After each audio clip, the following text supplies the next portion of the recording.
الحمد لله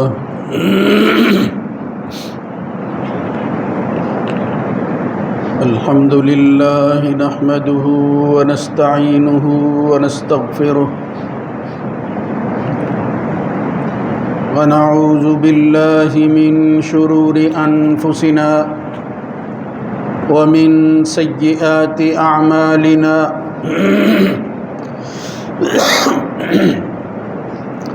من يهده الله فلا مضل له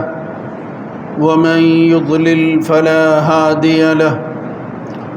وأشهد أن لا إله إلا الله وحده لا شريك له وأشهد أن محمدًا عبده ورسوله اللهم صل على محمد وعلى آل محمد وأزواجه وذريته كما صليت على آل إبراهيم وبارك على محمد وأزواجه وذريته كما باركت على آل إبراهيم إنك حميد مجيد أما بعد فإن خير الحديث كتاب الله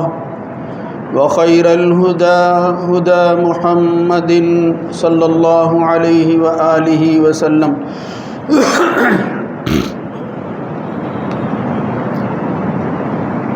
وشر الأمور محدثاتها وكل محدثة بدعة وكل بدعة ضلالة وكل ضلالة في النار رب أعوذ بك من همزات الشياطين من همزه ونفخه ونفثه يا أيها الذين آمنوا اتقوا الله حق تقاته ولا تموتن إلا وأنتم مسلمون يا أيها الناس اتقوا ربكم الذي خلقكم من نفس واحدة وخلق منها زوجها وبث منهما رجالا كثيرا ونساء واتقوا الله الذي تساءلون به والأرحام إن الله كان عليكم رقيبا يا أيها الذين آمنوا اتقوا الله وقولوا قولا سديدا يصلح لكم أعمالكم ويغفر لكم ذنوبكم ومن يطع الله ورسوله فقد فاز فوزا عظيما رب اشرح لي صدري ويسر لي أمري واحلل عقدة من لساني يفقه قولي واعلموا أنما غنمتم من شيء فأن لله خمسه وللرسول ولذي القربى واليتامى والمساكين وابن السبيل إن كنتم آمنتم بالله وما أنزلنا على عبدنا يوم الفرقان يوم التقى الجمعان والله على كل شيء قدير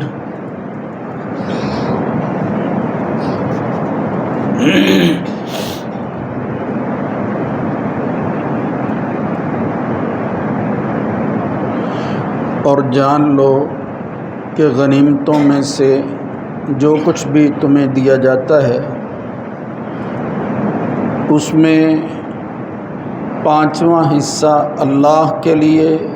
رسول کے لیے، قریبیوں کے لیے، یتیموں، مسکینوں اور مسافروں کے لیے۔ اگر تم ایمان لاتے ہو اللہ پر اور اس چیز پر جو ہم نے اپنے بندے پر فیصلہ کن دن میں نازل کیا تھا جب 2 جماعتیں اکٹھی ہوئی تھیں، اور اللہ تعالیٰ ہر چیز پر قدرت رکھنے والا۔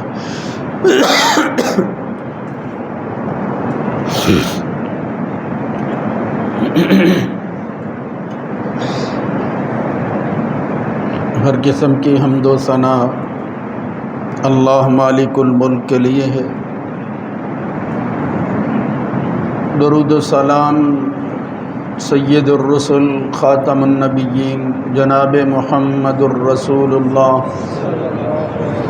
صلی اللہ علیہ وآلہ وسلم کی ذات گرامی پر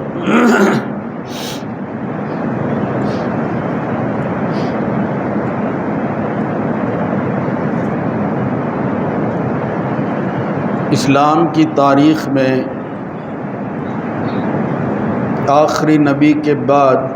اس امت میں ایک ایسا واقعہ اور حادثہ ہوا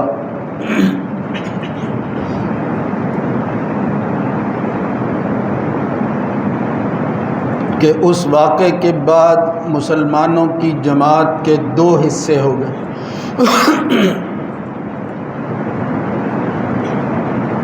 فکری اعتبار سے کلمہ پڑھنے والے لوگ شخصیات کی بنیاد پر لوگوں کو ماننے اور انکار کرنے کے حوالے سے دو حصوں میں بٹ گئے، اور یہ خلیج اور دراڑ اتنی بڑی ہے کہ انہی دو جماعتوں نے آپس کے اختلاف کو ہوا دیتے ہوئے قتال تک معاملہ پہنچا دیا۔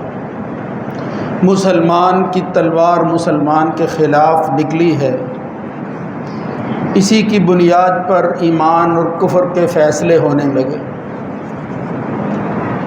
وہ واقعہ تھا سن 61 ہجری میں کلمہ پڑھنے والے لوگوں ہی کے ہاتھوں ایک جلیل القدر امام صحابی نواسہ رسول جناب حسین کی شہادت اور قتل۔ اس پر بات کرنا آسان نہیں ہے،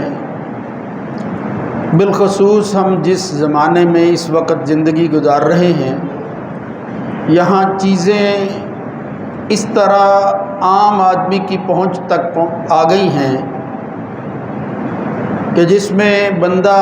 کسی کا اپنے آپ کو محتاج نہیں سمجھتا اور خود ہی فیصلہ کر دیتا ہے۔ انتہائی قسم کی غلط فہمیاں بھی پیدا ہوئی ہیں، لہذا ایسی بات، ایسا واقعہ اور حادثہ، اس کی تمہید جب تک معلوم نہ ہو، واقعات یہاں تک کیوں پہنچے کہ مسلمانوں کو آپس میں دست و گریباں ہونے کی بجائے قتال اور مرنے مارنے کی نوبت آ گئی، اور پھر اتنی بڑی شخصیت کو قتل اور شہید کر دیا گیا۔ لہذا یہ اگرچہ دن تو ایسے ہی ہیں، میں نے مناسب سمجھا کہ اس پر کوئی بات کرنے کی بجائے وہ جو مسئلہ چل رہا ہے اس سے متعلقہ کچھ چیزیں ہی آپ حضرات کے گوش گزار کی جائیں کہ بات سے بات نکلتی ہے، یہ ایمان کا حصہ ہے۔ اس مسئلے کو بھی اجاگر کرنے کی ضرورت ہے کہ نبی کریم صلی اللہ علیہ وآلہ وسلم کا خاندان ابتدا سے لے کر اور پھر اگلی نسل تک وہ بڑا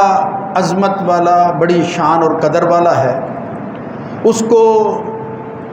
اللہ کو نہ ماننے والوں نے بھی تسلیم کیا ہے، اور ماننے والوں کو تو تسلیم کرنا محمد الرسول اللہ صلی اللہ علیہ وسلم کی نبوت اور رسالت کی بنیاد پر ضروری تھا۔ وہ ہے مسئلہ یہی جو میں عرض کر رہا ہوں، اہل بیت کے فضائل اور حقوق کا، ان کی کیا شان بیان ہوئی ہے، اور پھر وہ کیا خصائص ہیں جو ان لوگوں کو حاصل ہیں، دوسرے جو ہے ان کا اس میں حصہ نہیں ہے۔ ان میں سے ایک بڑی چیز میں نے ذکر کی تھی، جناب زید ابن ارقم رضی اللہ تعالیٰ عنہ کی حدیث کی روشنی میں جو صحیح مسلم میں آتی ہے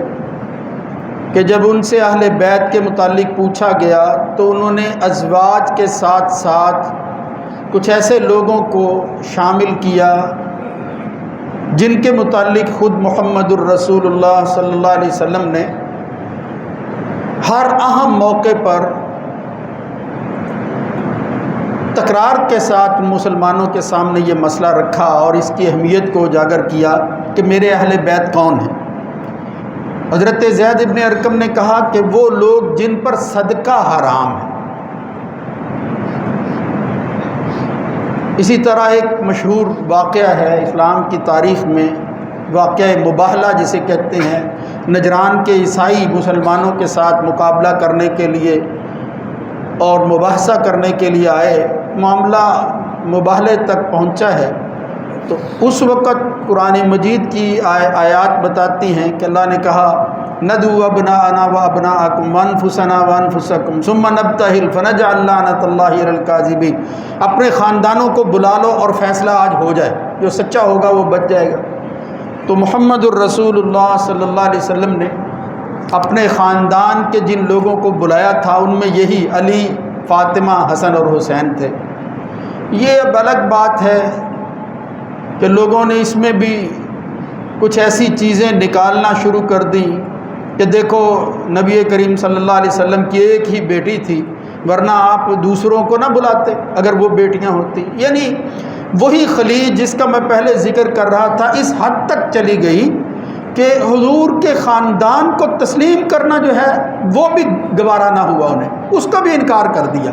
کہ محمد الرسول اللہ صلی اللہ علیہ وسلم کی بس ایک ہی بیٹی تھی، آپ نے انہی کو بلایا۔ عجیب بات ہے، جب کجی دل میں آ جاتی ہے تو اس ٹیڑھ کی وجہ سے سچ بھی بندہ تسلیم نہیں کرتا، نکلا ہوا سورج جو ہے اس کی بھی تعویل کر دیتا ہے۔ بھائی اس وقت حضرت فاطمہ کے علاوہ بیٹیاں بچی ہی کوئی نہیں تھی، وہ فوت ہو گئی تھی، تو کس کو بلاتے ہیں نبی کریم صلی اللہ علیہ وسلم؟ یہ ایک مسلمہ حقیقت ہے، یہ جزیات نکلتی ہیں، ان کا انکار نہیں کرنا چاہیے۔ کوئی دنیا میں ایسا بندہ نہیں ہے جو اس کا منکر ہو سوائے ہمارے جذباتی لوگوں کے، وہی گروہی تعصب، ورنہ ان کی کتب بھی بتاتی ہیں کہ رسول اللہ صلی اللہ علیہ وسلم کی 4 کل بیٹیاں تھیں۔ خیر، تو اس ضمن میں حضور نے اس موقع پر بھی انہی اہل بیت کو بلایا اور پھر کہا اللہم ہؤلاء اہل بیتی۔ تو ان کی شان، عظمت، ان کے حوالہ سے مختلف حوالوں سے حضور کے جو خصائص سنت سے ثابت ہوتے ہیں، واقعتاً جو ان کی خوبیاں معلوم ہوتی ہیں عام لوگوں سے ہٹ کر، ان میں سے ایک یہ تھی کہ ان لوگوں پر صدقہ حرام، یہ صدقہ نہیں کھائیں گے۔ یہاں ایک سوال پیدا ہوتا ہے، میں نے پچھلے خطبے میں ایک حدیث عرض کی تھی کہ نبی کریم صلی اللہ علیہ وسلم کے گھر، بالخصوص حضرت عائشہ رضی اللہ تعالیٰ عنہ کے حجرہ میں گوشت جو ہے وہ پکایا جا رہا تھا۔ تفور برمۃ لحم، یہ حدیث میں لفظ آتے ہیں۔ گوشت جو ہے وہ ہنڈیا پر، وہ آگ اس کے نیچے جل رہی تھی، رکھا ہوا تھا اور وہ ابل رہا تھا۔ محمد الرسول اللہ صلی اللہ علیہ وسلم تشریف لائے، مگر آپ کو وہ گوشت نہ دیا گیا۔ آپ نے فرمایا الم ارى برمۃ لحم، یہ کیا ہوا؟ مجھے گوشت پسند ہے مگر مجھے گوشت نہیں دیا گیا۔ ادم من ادم البیت، گھر میں جو سالن تھا وہ دوسرا دے دیا گیا۔ تو جناب عائشہ رضی اللہ تعالی عنہ نے کہا کہ آپ صدقہ پسند نہیں کرتے، لہذا میں نے آپ کو وہ نہیں دیا، یہ وہ گوشت ہے جو میری لونڈی بریرہ کو صدقہ کیا گیا تھا، لہذا میں نے آپ کو نہیں دی۔ اس وقت محمد الرسول اللہ صلی اللہ علیہ وسلم نے فرمایا علیہا صدقۃ ولنا ہدیۃ، یعنی اس سے ایک مسئلہ نکلا، فرمایا وہ لاؤ مجھے دے دو۔ وہ صدقہ اس لونڈی کے لیے تھا، جب چیز اپنی اصل سے بدل جاتی ہے تو اس کا حکم بھی تبدیل ہو جاتا ہے۔ وہ لونڈی کے لیے صدقہ تھا، ہمارے لیے وہ صدقہ نہیں ہے، ہمیں وہ تحفے کے طور پر دے رہی ہے، ہدیہ اور تحفہ ہے، میں اس کو کھا سکتا ہوں۔ یہاں سے وہی بات جو میں نے شروع میں عرض کی، پھر ٹیڑھ پیدا ہوا، پھر لوگوں نے نکالا دیکھو اگر ازواج مطہرات پر صدقہ حرام ہوتا، وہ نہ کھاتی، تو پھر یہ گوشت کیوں جو ہے وہ گھر میں پکایا جا رہا تھا؟ اس کا مطلب حضرت عائشہ کھاتی تھی۔ اب اس کی وجہ کیا ہے، اس پر غور کرنا چاہیے۔ اس روایت سے تو معلوم ہوتا ہے کہ ایسا ہی ہے شاید۔ ایک بات تو یہ ہے کہ جناب عائشہ رضی اللہ تعالیٰ عنہ کو اس وقت تفصیل کا علم نہیں تھا، یہ بھی ہو سکتا ہے۔ دوسری بات یہ ہے، اس سے ایک مسئلہ نکلا ہے، ایک تو یہ کہ صدقہ اپنی جگہ بدلنے سے غنی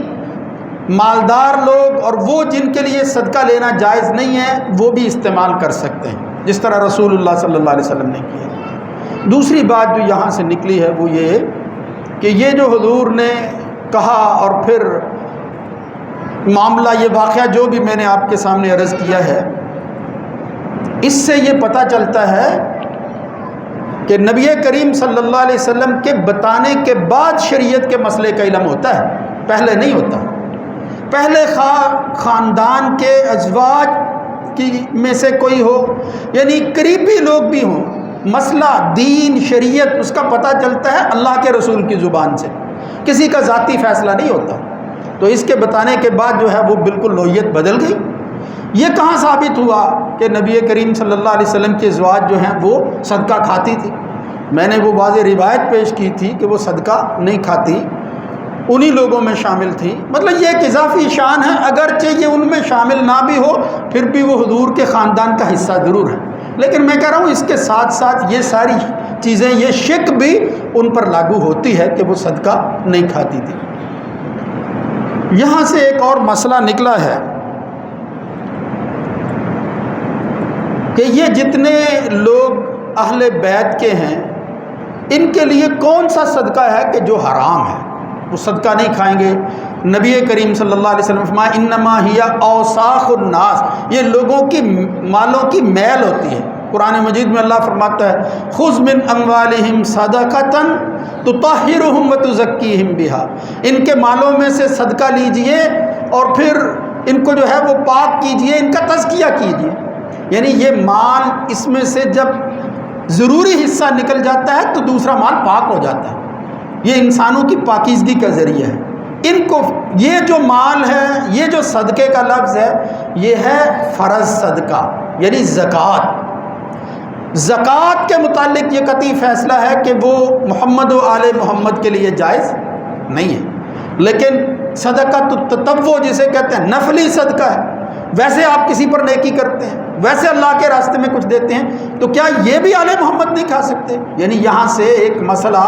اس وقت کی ضرورت کا بھی نکلا کہ اگر کوئی آل محمد میں ضرورت مند ہو، فقیر ہے بیچارہ، کھانے کو کچھ نہیں ہے، تو پھر زکوٰۃ آپ اس کو دے نہیں سکتے، کیا دیں گے آپ؟ مطلب کچھ تو اس کی معاونت، اس کی جو ہے وہ آپ ضرورت پوری کریں گے۔ تو اس لیے زکوٰۃ فرض صدقے کے علاوہ آپ کسی ضرورت مند کی ضرورت کو پورا کرنے کے لیے جو بھی مال دیں گے وہ صدقہ ہوگا۔ اگر اہل بیت میں سے، سادات میں سے بھی اگر کوئی، اگرچہ سادات ویسے کم ہی ہوتے ہیں، یہ لوگ سادات بنے ہوتے ہیں، اگر سادات میں بھی کوئی ہو تو اس کی مدد کرنا، اس کا اکرام کرنا، اس کی ضرورت کو پورا کرنا، یہ محمد الرسول اللہ صلی اللہ علیہ وسلم سے تعلق کا تقاضا ہے، اس کو پورا کرنا چاہیے۔ لہذا اہل علم کہتے ہیں نفلی صدقہ جو ہے وہ محمد و آل محمد پر حرام نہیں ہے، اور یہ نفلی صدقہ ہی تھا جو حضرت بریرہ کو دیا گیا، وہ کوئی فرض حصہ نہیں تھا، یعنی زکوٰۃ کا حصہ نہیں تھا۔ زکوٰۃ کا مال بیت المال میں جمع ہوتا ہے، وہ صدقہ تھا، عام صدقہ جو حضرت بریرہ کو کسی نے دیا، لونڈی تھی اور پھر حضرت عائشہ کے گھر وہ پک رہا تھا، اس لیے وہ اعتراض ختم ہو جاتا ہے جو اعتراض جو ہے وہ بعض لوگ کرتے ہیں کہ نبی کریم صلی اللہ علیہ وسلم کی بیویاں وہ صدقہ کھاتی تھی، ایسی کوئی بات جو ہے وہ نہیں ہے۔ لیکن جو آج میں نے آیت پڑھی ہے اس ضمن میں وہ بات ضرور عرض کرنا چاہتا ہوں کہ اگر ان کے لیے یہ چیزیں جو ہیں صدقہ وغیرہ ضرورت کی اس وقت بھی ناجائز تھی، نہیں دی جاتی تھی، گزارا کیسے کرتے تھے؟ تو اللہ رب العزت نے ان خاندان رسول کی تکریم کی ہے، اللہ نے ان کی عزت کے اندر لوگوں کی میل کچیل، یہ جو مال صدقے زکوٰۃ کا ہے اس کو حرام کر دیا کہ لوگ یہ تانا نہ دیں کہ یہ محمد کی دعوت صلی اللہ علیہ وآلہ وسلم یہ مال بٹورنے کے لیے تھی،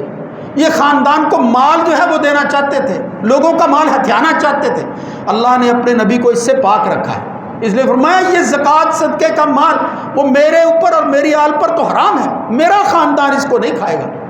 اس سے معلوم ہوتا ہے کہ قائد، سائد، بڑے لوگ صاحب حیثیت وہ لوگ جن کی طرف نگاہیں اٹھتی ہیں ان کو مال سے بہت دور رہنا چاہیے، لوگوں کے مال کو جو ہے وہ نہیں کھانا چاہیے، احتیاط برتنی چاہیے ہر حال کے اندر۔ اس لیے اللہ رب العزت نے جہاں ان پر یہ صدقہ حرام کیا تھا ایک اعزاز بخشا، یہ قرآن مجید کی آیت اسی طرح ایک سورہ حشر کی آیت ہے وہ بتا رہی ہے، وہ کیا ہے؟ وَاعْلَمُوا، لوگو جان لو، انما غنمتم من شیء، اللہ کے راستے میں قتال اور جہاد کرتے ہوئے کچھ مال تمہیں حاصل ہوتا ہے، اس کو کہتے ہیں مال غنیمت۔ وہ مال جو کافروں سے لڑائی کے بدلہ کے اندر حاصل ہوتا ہے اور مسلمان مجاہدین اس کو حاصل کرتے ہیں، اس کو کہتے ہیں غنیمت کا مال۔ اور اگر کوئی بغیر لڑائی کے ویسے ہی اپنا مال چھوڑ کر بھاگ جائے اس کو کہتے ہیں مال فے۔ سورہ حشر کے اندر مال فے کا ذکر آتا ہے، یہاں سورہ توبہ کے اندر مال غنیمت کا جو ہے وہ ذکر ہوا ہے۔ فرمایا یہ کس کے لیے؟ اللہ نے صدقہ حرام کیا لیکن یہ عزت دی کہ یہ جو مال مجاہدین میں تقسیم ہوتا ہے اس میں سے 5 حصے کیے جائیں، 4 جو ہے وہ مجاہدین میں بانٹے جائیں، ایک حصہ وہ مخصوص ہے اللہ اور اس کے رسول کے لیے۔ یہ کیا مطلب ہے؟ اللہ رسول اللہ کو کیا ضرورت ہے اس مال کی؟ مطلب یہ ہے کہ یا تو وہ کہتے ہیں بیت اللہ پر خرچ کر دیا جائے، یا یہ ہے کہ اللہ کا لفظ بول کر احتراماً تعظیماً یہ کہا کہ یہ جو بعد والے لوگوں کو دیا جا رہا ہے یہ مال وہ ہے جو اللہ بھی پسند کرتا ہے، یعنی غنیمت کا مال۔ اس لیے فرمایا انما غنمتم من شیء فان للہ خمسہ وللرسول، تو غنیمت کا 5واں حصہ یعنی وہ مال جو کافروں سے حاصل ہوگا 5واں حصہ وہ محمد و آل محمد کے لیے اللہ رب العزت نے مخصوص کیا ہے، اس کا ذکر یہاں آتا ہے۔ لیکن اس کے ساتھ ساتھ 4 اور لوگوں کا بھی ذکر ہے، وللرسول کے بعد پڑھا ولیذی القربیٰ، قریبیوں کا، والیتامى، یعنی نبی اور رسول مسلمانوں کا حاکم وہ صرف اپنے خاندان کو ہی نہیں پالے گا، اس میں سے بھی کہا یہ جو 5واں حصہ نکلے گا اس میں غریبوں، یتیموں، مسکینوں، مسافروں ان کو بھی حصہ دے گا محمد صلی اللہ علیہ وآلہ وسلم۔ اور صحیح بات یہ ہے کہ ان 5 میں سے بھی 5واں حصہ جو اللہ کے رسول لیتے تھے اپنی ضرورت کے علاوہ وہ سارے کا سارا انہی غریبوں، مسکینوں اور ضرورت مندوں پر اور پھر آنے والے کسی واقعے پر خرچ کر دیتے تھے محمد الرسول۔ اللہ کے رسول نے مال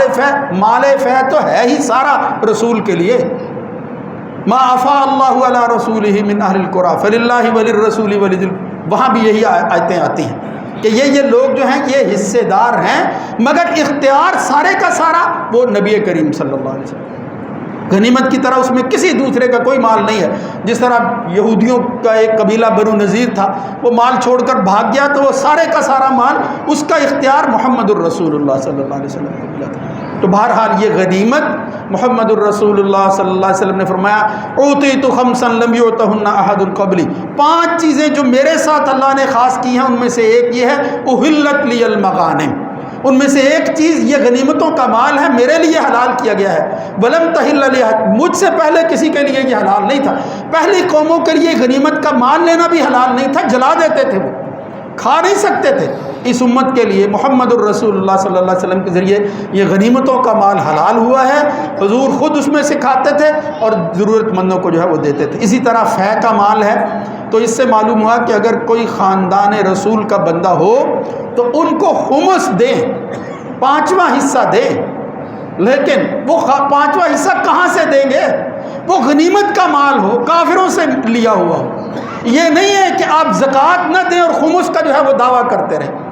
کرتے رہیں، کوئی کسی کو خمس اب نہیں دیتا۔ خمس کے لیے غنیمت کا ہونا ضروری ہے،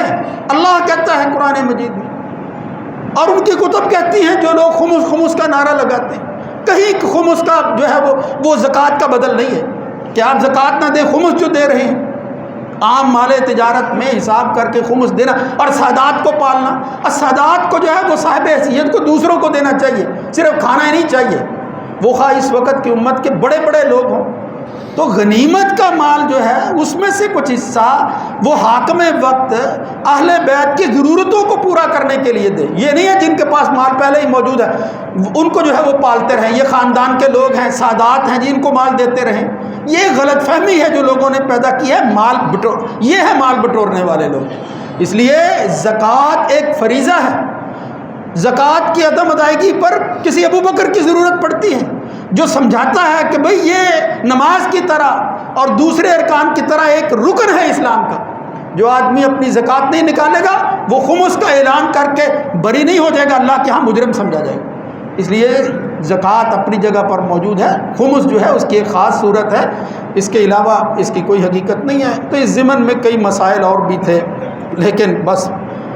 بات کو سمجھنے کی کوشش کرنی چاہیے کہ یہ حقوق، یہ مقام، یہ فضیلت جو اہل بیت کی اللہ نے بیان کی ہے، اس سے ہمارا کیا تعلق ہے؟ ہم اس میں کس طرح حصہ جو ہے وہ ڈال سکتے ہیں؟ تو جو حصہ، جو مناسب طریقہ ہو، اگر آپ کسی ضرورت مند اہل بیت کو دیکھیں اور پھر تکریم کے طور پر کہ یہ خاندان رسول کا بندہ ہے، پہلے وہ ہونا بھی چاہیے۔ یہاں آج کل زیادہ تر وہ لوگ اپنے آپ کو سادات کہتے ہیں جو آل رسول نہیں ہوتے۔